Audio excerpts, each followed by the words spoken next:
स्वप्रेरण क्या होता है, ठीक है।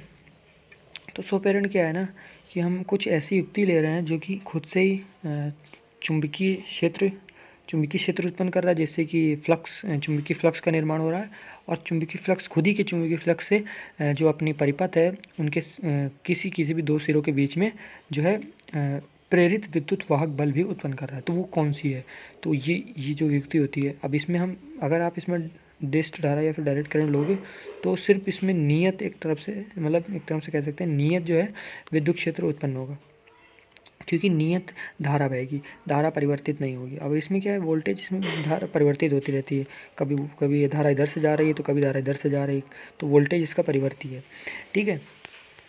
अब अगर वोल्टेज परिवर्तित होगा तो धारा परिवर्तित, और धारा परिवर्तित होगी तो यहाँ से देख सकते हैं नियम है यहाँ पे, ये जो है कुंडली वाला नियम, ये इसका विद्युत क्षेत्र कैसे निकालते हैं कुंडली का, तो ये 4th चैप्टर में होता है। तो ये 4th चैप्टर का जो ये सोलेनाइड का सोलेनाइड का चुंबकीय क्षेत्र कैसे निकालते हैं उसमें दिया होता है ये वाला। उसमें ये फॉर्मूला हम लोग निकालते हैं, B = म्यू नॉट N और ये I। अब यहाँ पे शॉर्ट में देख सकते हैं आप लोग कैसे निकालते हैं सब कुछ। यहाँ पे जो हम लोग एम्पियर का नियम होता है उसका यूज़ करके हम लोग इसका जो है इसका विद्युत क्षेत्र निकालते हैं। और जो यहाँ पे ये n होता है, ये प्रति लंबाई पर जो घेरों की घनत्व, प्रति लंबाई पर जो घेरे होते हैं तो उसको दर्शाता है, यानी ये घनत्व, घेरे घनत्व एक टाइप से कह सकते हो।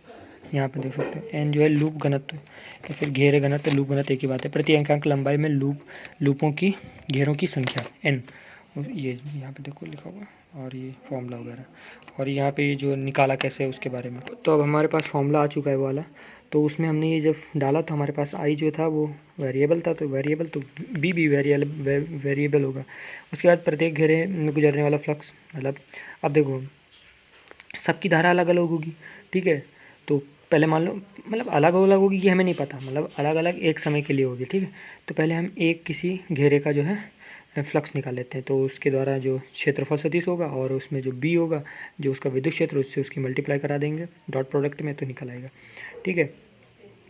तो फ्लक्स में ये हमने, अब n घेरों के लिए क्या होगा फ्लक्स, तो ये होगा। अब फ्लक्स जब ये n घेरों के लिए ये हो जाएगा तो यहाँ से फॉर्मूला निकालेंगे तो आई। अब फ्लक्स जो इसमें फ्लक्स निकला है, सब जो निकला है तो वो परिवर्ती होगा कि नहीं होगा, क्योंकि यहाँ पे धारा आ रही है। अब धारा बदलेगी तो पूरा फंक्शन नहीं चेंज हो जाएगा, इसलिए वो वेरिएबल मैग्नेटिक फ्लक्स होगा, ठीक है। अब यहाँ पे देखो, अब हमने पढ़ा ही हुआ है कि वेरिएबल जब मैग्नेटिक फ्लक्स होता है तो जो है फ्लक्स में जो परिवर्तन होता है, और फाइनल मतलब फाइनल फ्लक्स और इनिशियल फ्लक्स को जब हम माइनस करते हैं तो, और अपॉन में उसके टाइम से जो है डिवाइड करते हैं, मतलब दर निकालते हैं एक तरह से, तो वो हमें क्या देती है निकाल के, तो हमें वो देती है विद्युत वाहक बल, प्रेरित विद्युत वाहक बल। तो यहीं पे आप देख सकते हैं इसमें लिखा हुआ है।